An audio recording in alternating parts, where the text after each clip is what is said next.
Hello Dragon Ball Super card game fans, this is Will and I'm bringing another Dragon Ball Super video, my first one in a while. Because I haven't done a leader card video since the first round of videos I did, there have been a ton of leaders to come out. So this is a set 3 leader I use in my Ape deck. I have the Bardock leader.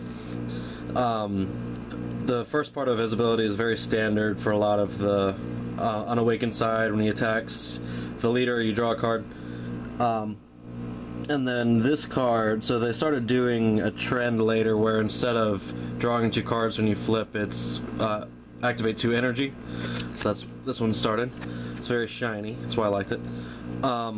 His ability is not fantastic. I mean, when he attacks now, in general, he gets a card.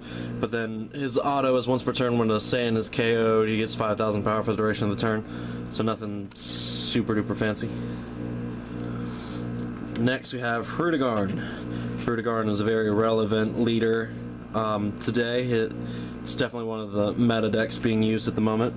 He was a set 4, I believe, and his ability is when this let's see. When this card attacks a leader card, you may choose a battle card from your hand and place it in your drop area. If you do so, draw 2 cards. So it's a little bit different. It's kind of nice. Again, when he awakens, you get to activate 2 energy back. Then his shiny side, I like that artwork. When this card attacks, draw a card, and then if you have 4 or more energy, your opponent chooses 1 card from their hand, places it on top of their deck. I like that ability. Yeah, I like it. There's a lot you could do with that. Next, from set 5, we have Black Mass Saiyan. I like Black Mass Saiyan mainly because this was his shot. He is an uncommon, but I got one where the reverse side is shiny, which I liked. That's why he's in here. It's all my shiny leaders. He has Auto Burst 3. When this card attacks, draw a card. Burst 3 is you take the top 3 cards of your deck and put them in the drop area.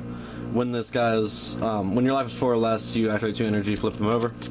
Then you have shiny side. Again, you have Burst 3. Once per turn, you can choose a black card with energy cost of black battle card. Sorry, specific energy card of 3 or less in your drop area and add it to your hand. This card gets 5,000 power for the duration of the turn. That's nice because since you're putting a lot of cards into the drop area, there's obviously specific targets in mind for that ability, so you can make that work. Next, we have Janemba, also from set 5. I like Janemba. This is not the mill Janemba. The mill Janemba is a really big deal at the moment. This is just the original Janemba. So he has a burst 2. When he attacks, you draw a card, and then, you know, standard at 4 life or less, you flip him over and activate 2 energy. He has Sparkling 5. So Sparkling is a skill of when the amount of cards you need in your drop area for this ability to take place. So I need at least 5 cards in the drop area. When this card attacks, you draw a card, and this card gains 5,000 power and critical for the duration of the turn, which is nice because people hate critical. Then he has a second ability. You can choose a card in your hand and place it in the drop area. During this turn, if your opponent activates a counter play, they choose 3 cards from their hand and place them in the drop area. That's not bad. There's not a whole lot of counter play as far as I know. I mean, there may have been more that have come out in the later sets, but I'm thinking of there was a Goku, Super Saiyan Blue Goku that was a counterplay. There was a Master Roshi yellow counterplay, and there was a Topo red counterplay. Those are the only ones I can think of. But anyway, I like that artwork. Janemba is pretty cool, and the battle cards are really good. So now I'm going to move on to some of the starter deck leader cards I liked. So this was well, really, it's just all my starter deck ones. We have the GT Son Goku. He kind of started the trend of if he attacks a leader card, he draws a card, and then the whole activating 2 energy when it's time to awaken. Now, his ability is pretty neat. When your life is 3 or less, he gets to 5,000, which is kind of nice. But when this card attacks, you draw a card, and if this card is 25,000 or more, it gains double strike. So it was an incentive to combo. There was a lot of cards in the deck originally that rewarded comboing, so there was a lot of payoff for that. Next, we have the Mass Saiyan. Each time the starter deck came out, this card was pretty big for a while.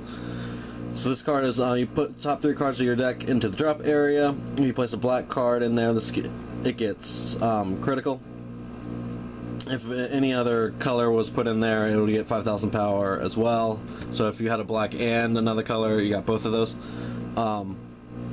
You draw 2 cards when this one awakens, where the other 2 were energy, so that was a change up. This was a draw 2. I like that Super Saiyan 3 hairdo on Bardock. It's pretty awesome. And the ability on the other side, it was the exact same thing. It just followed suit, except now he draws when he attacks, where that wasn't a part of the ability earlier. There was no drawing. Next, we have Piccolo Jr. Again, you attack a leader, you draw a card, but this time it's the activate 2 energy rather than the draw. On his awakened side, you have that when he attacks, you draw a card. You can pay a green energy and choose one of your opponent's battle cards with cost of 5 or less and KO it, and then he gets 5,000 power.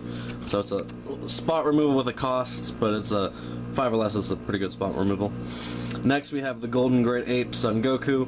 I use this in my I replaced Bardock with this one as my leader of my ape deck. So when he attacks the leader, you draw a card. It's against the energy switch instead of the draw 2. And so I like the Super Saiyan 4. That was one of the big reasons I like this one, because that's one of my favorite characters. When this attacks, you draw a card. When your life is less or equal to your opponent's, this card gets 5,000 in critical during your turn. So that was kind of nice, because people hate critical. So it was nice that there's another leader that can get critical. And next we have the Dragon Balls. This is the big things going on now, where you have Wish ability instead of Awakening. So the ability is, so this card can't attack. When you switch this card to rest mode, you can choose up to 2 Dragon Balls from your deck or life, add them in your hand, then shuffle the areas you looked for. When there are 7 Dragon Ball cards in your drop area, choose one desire card in your drop area and add it to your hand, and flip this card over. We've got Shenron. It's one of my favorite leaders. Again, you can't attack. Once per turn, choose one of these abilities. So you're going to draw a card, or you can choose a desire card in your hand with energy cost less than or equal to your current energy, and activate its main skill. Activate main skill. And then, or you can remove the 7 Dragon Balls in the drop area from the game. If you do so, you can choose one of your battle cards. It gets 10,000 power and triple attack for the duration of the turn. And then flip this card over and at the end of your turn.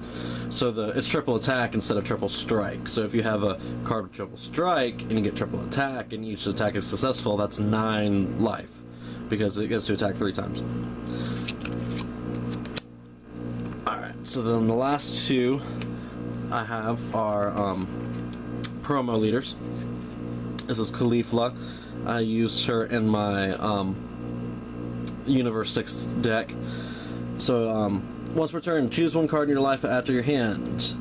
Choose this card and all your non-black battle cards. They gain 5,000 power for the duration of the turn. That was pretty useful because there's other red cards that help that, especially Pan can give, I think when you play her, it gives herself and other red cards 5,000 in double strike.